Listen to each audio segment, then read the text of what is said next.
दोस्तों ये बात उड़ते उड़ते मुझसे बहुत से मेरे पुराने टीवी के सहयोगियों ने दोस्तों ने कही थी कि आजकल तमाम न्यूज चैनल्स के न्यूज रूम में केवल यूट्यूबर्स की ही चर्चा है। यूट्यूबर्स को लेकर ही खास तौर पर स्टार एंकर्स परेशान रहते हैं। लेकिन क्या इतना परेशान रहते हैं कि हम यूट्यूबर्स की चर्चा बकायदा एक ऐसे प्लेटफॉर्म में करनी पड़ जाए जो है ही मीडिया के लोगों का। दोस्तों अंजना ओम कश्यप बोली हैं यूट्यूबर्स पर ही नहीं बोली हैं, अपनी इस वीडियो पर भी बोली हैं जो कुछ दिन पहले मैंने आपको दिखाई थी, जिसमें वो इशारे करते हुए ऑन एयर वायरल हुई थी। दोस्तों Anjana Om Kashyap exchange for media के प्लेटफॉर्म पर बोल रही थी, बकायदा उन्होंने एक इंटरव्यू दिया। एक्सचेंज फॉर मीडिया मीडिया वालों का एक प्लेटफॉर्म है, अच्छा प्लेटफॉर्म है। मीडिया के लोग जुटते हैं, मीडिया को लेकर ही चर्चा करते हैं, हर साल जुटते हैं, अवार्ड्स दिए जाते हैं। तो इसमें अंजना ओम कश्यप से इंटरव्यूअर ने सवाल पूछा कि आने वाले वक्त में और मौजूदा वक्त में मीडिया के अंदर क्या क्या चुनौतियां हैं। तो बहुत सी चुनौतियां अंजना ओम कश्यप ने गिनाई, लेकिन एक चुनौती वो बार बार रेखांकित करते नहीं चूकी, और वो है यूट्यूबर्स की चुनौती। क्या बात है, हम यूट्यूबर्स अच्छों के नाक में दम कर रहे हैं। दोस्तों यूट्यूबर्स को, जी हाँ, यूट्यूब वाले पत्रकारों पर अंजना ओम कश्यप ने विस्तार से चर्चा की और कहा यूट्यूबर्स हो गए हैं जो आजकल बहुत बड़े हो गए हैं, उनके ऊपर तो कोई अंकुश भी नहीं। वो मेन स्ट्रीम मीडिया को गाली देते हैं, लेकिन आप उनके थंबनेल्स देखिए, क्लिक बैट होते हैं, एक तरफा खबर। एक पूरी मशीनरी तैयार है जो मीडिया को अविश्वसनीय बताने के लिए खड़ी हुई है। ये बात बिल्कुल सही है दोस्तों कि बहुत से ऐसे, मतलब अनगिनत यूट्यूब चैनल है। यूट्यूब में तो इतना बड़ा मार्केट है जहां पर वाकई में कई ऐसे यूट्यूब चैनल्स हैं जो कि अनाम है, जिनके कोई चेहरे भी नहीं है, जहां पर बहुत फर्जी खबरें दिखाई जाती हैं और बहुत जहरीले थंबनेल्स वगैरह भी दिखाई जाते हैं। थंबनेल मतलब जैसे आप मेरी किसी खबर को क्लिक कर रहे हैं तो बाहर जो पोस्टर होता है ना खबर को, जिसको देखकर आप क्लिक करते हैं, जिसमें खबर का शीर्षक वगैरह लिखा होता है, उसको बोलते हैं थंबनेल। तो अंजना ओम कश्यप ने कहा कि थंबनेल बहुत ही भड़काऊ होते हैं और बस ऐसे होते हैं कि क्लिक मिल जाए। तो वो तो खबर का परोसने का तरीका होता है। न्यूज़ चैनल में जैसे हेडलाइन बनती है, ऐसी हेडलाइन बनाओ जो दर्शक को अपने पास रोक ले। खबर का ऐसा नाम दो कि दर्शक एक बार खबर का नाम पढ़े तो दर्शक रुक जाए खबर देखने के लिए। तो वही हम भी करते हैं, मतलब पत्रकारिता में खबर को दर्शक के आगे बेहतरीन तरीके से सजाया जाता है। इसमें क्या दिक्कत किसी को हो सकती है। दूसरी बात, अंजना जी आपका कहना है कि एक पूरी की पूरी मशीनरी यूट्यूबर्स की है जो मेन स्ट्रीम मीडिया को डिस्क्रेडिट करने में लगी हुई है, मेन स्ट्रीम मीडिया की विश्वसनीयता घटाने में लगी हुई है, कम करने में लगी है, लगातार मेन स्ट्रीम मीडिया पर अटैक करती है।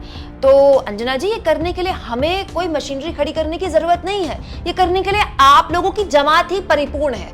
आप ही की जमात से एक बेहद बढ़िया, आजकल मोदी जी के बड़े खास एंकर हैं सुशांत सिन्हा, इन्होंने चंडीगढ़ मेयर इलेक्शन में सुप्रीम कोर्ट का आदेश आने से पहले ही रिटर्निंग ऑफिसर अनिल मसीह को क्लीन चिट दे दी थी, बकायदा वो भी अपने यूट्यूब चैनल में बताते हुए कि देखिए मुझे तो नहीं लगता कि ये आदमी विपक्ष के नेताओं का वोट खराब कर रहा है, बेमतलब का तमाशा खड़ा किया जा रहा है। बाद में इस आदमी ने खुद सुप्रीम कोर्ट में माना कि मैंने 8 विपक्ष के नेताओं की वोट खराब की है, और इसके बाद सुप्रीम कोर्ट ने चंडीगढ़ मेयर इलेक्शन में आम आदमी पार्टी के मेयर को विजेता घोषित किया। मतलब यहाँ तो विश्वसनीयता न्यूज एंकर अपनी खुद ही कम कर रहे हैं। ज्यादा दूर क्या जाना अंजना जी, जिस चैनल में आप एंकर हैं, इतनी बड़ी स्टार एंकर है, उसी चैनल के एक और स्टार एंकर है सुधीर चौधरी।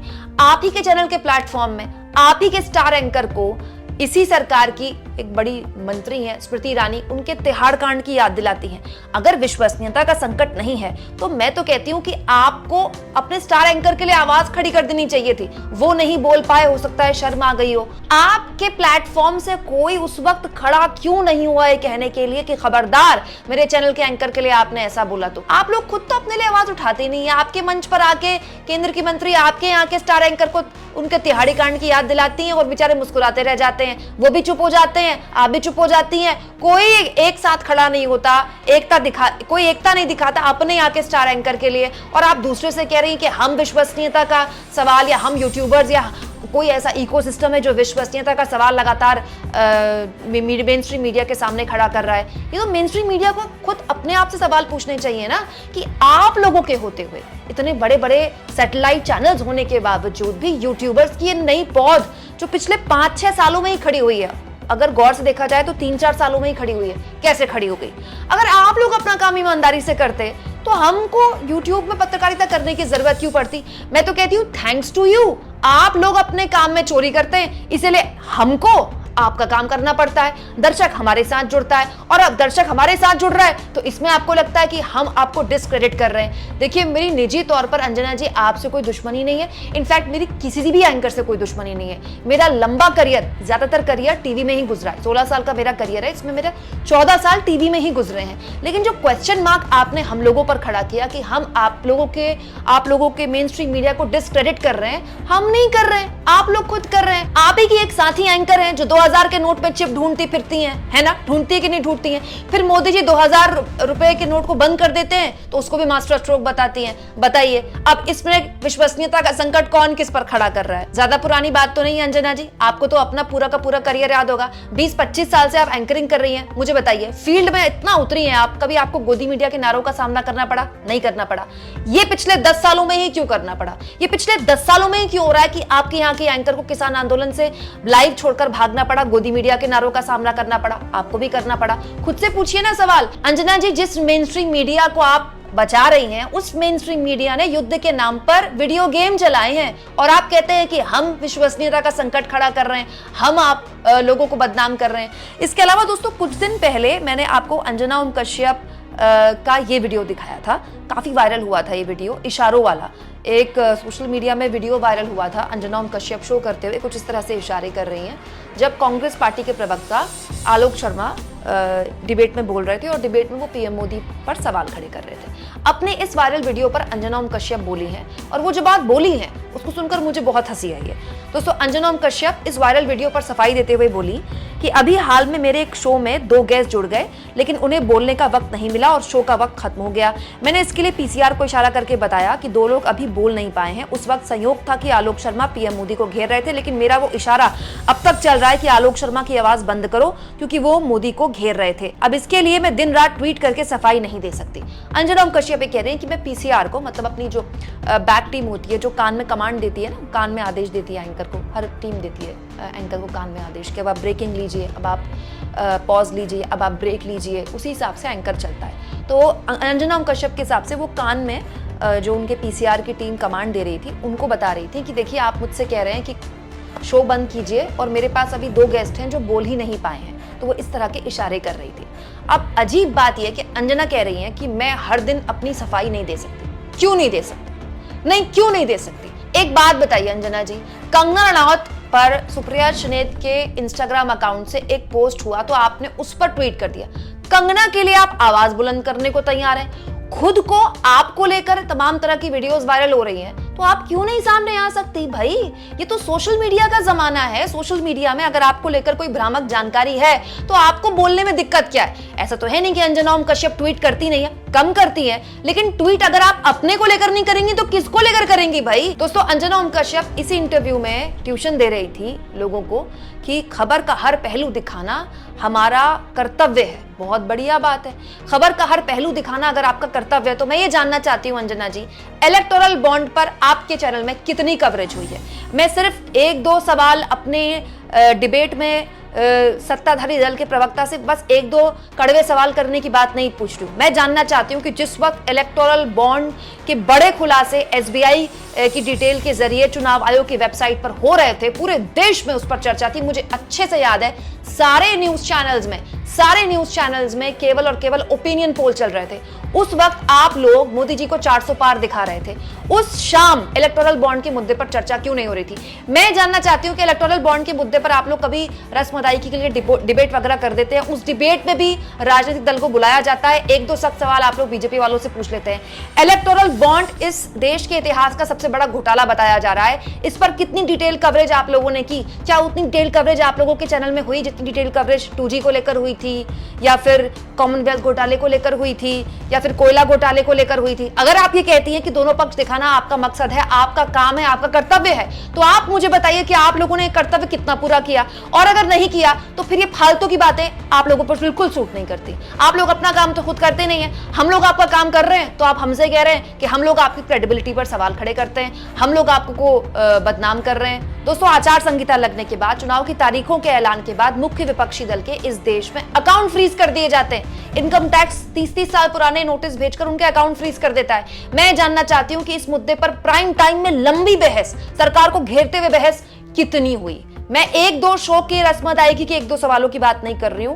मैं ये जानना चाहती हूं कि इस मुद्दे पर बहस कितनी हुई कि जब आचार संहिता लग चुकी है और देश में चुनाव, अब पहले चरण के चुनाव में महीने से भी कम का वक्त बचा है, तो अरविंद केजरीवाल की गिरफ्तारी आखिर क्यों की जा रही है? दोस्तों, अंजना जी ये सवाल का जवाब दे पाएंगी क्या कि जो लेवल प्लेइंग फील्ड की बात होती है कि सबको समान अधिकार मिले, आप लोगों के चैनल में मिलता है क्या?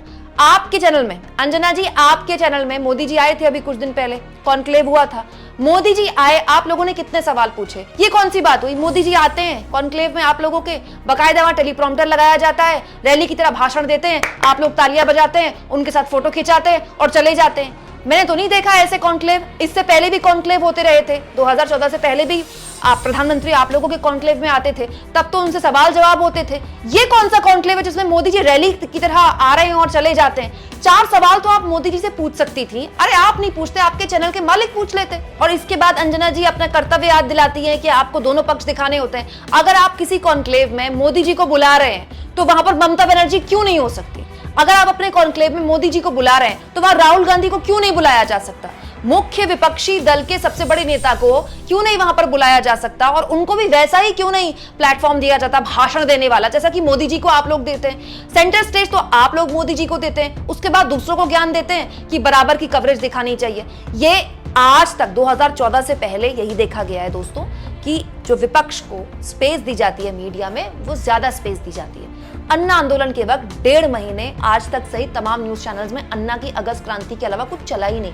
एंकर से लेकर रिपोर्टर तक सब वहीं रामलीला मैदान में रहते थे और वहीं से कवरेज करते थे। अब उससे आज का कंपैरिजन कर लीजिए, विपक्ष को कितनी स्पेस मिलती है। और अगर नहीं मिलती तो अंजना ओम कश्यप को कोई अधिकार नहीं है कहने का हमारे जैसे यूट्यूबर्स से कि हमारे जैसे यूट्यूबर्स की एक पूरी की पूरी बौंद खड़ी हो गई है जो केवल और केवल मेन स्ट्रीम मीडिया को टारगेट करती है। बताइए, अंजना ओम कश्यप कह रही हैं कि हमारा काम दोनों पक्षों को दिखाना है। वहीं अंजना ओम कश्यप के चैनल की मालकिन कलीपुरी अभी कुछ दिन पहले जब कॉन्क्लेव हुआ था तो उन्होंने बाकायदा मीडिया की एक नई परिभाषा दी थी कि हम विपक्ष का काम नहीं कर सकते, हमारा काम है दोनों पक्षों को दूर से बैठकर खड़े होकर देखना। वाह जी, आप कह रही हैं हमारा काम है दोनों पक्षों को दिखाना, आपकी चैनल की मालकिन कह रही है कि हम तो ऑब्जर्वर की तरह दूर से बैठकर देखेंगे। तो भाई मीडिया की परिभाषा है कि आप लोग बैठकर खुद डिसाइड कर लें और जब डिसाइड हो जाए तो हमको बता दें। लेकिन उस बीच प्लीज हम यूट्यूबर्स पर इतना गुस्सा मत करिए और अपने लिए आवाज प्लीज उठाइए। अगर आपको लेकर कोई अफवाह सोशल मीडिया में फैल रही है तो आपका कर्तव्य बनता है उस सोशल मीडिया में आकर उस अफवाह का खंडन करना, ये बताना कि मैंने उस दिन इशारे इसलिए कर रही थी क्योंकि ये हुआ था, मैं उस दिन इशारे इसलिए कर रही थी क्योंकि ये हुआ था। और आपका कर्तव्य बनता है अंजना जी कि आपको लेकर अगर कोई भ्रामक वीडियो भी वायरल हो रहा है तो उसको लेकर सफाई आप खुद दें, क्योंकि विश्वसनीयता का संकट आप लोगों के ऊपर खड़ा हो रहा है। आप लोग खुद अपने आप को डिफेंड नहीं करेंगे तो आपको लोग कौन डिफेंड करेगा बताइए। दोस्तों, अंजना ओम कश्यप ने जो बातें यूट्यूबर्स के लिए बोली और मेन स्ट्रीम मीडिया के लिए बोली, इससे आप कितना इत्तेफाक रखते हैं कमेंट बॉक्स में जरूर लिखें और जितना हो सके चैनल को शेयर करें, सब्सक्राइब करें और थैंक्स फॉर ज्वाइनिंग। ये 2 ऑप्शन हैं जिसके जरिए आर्थिक तौर पर भी आप चैनल के हाथ मजबूत कर सकते हैं।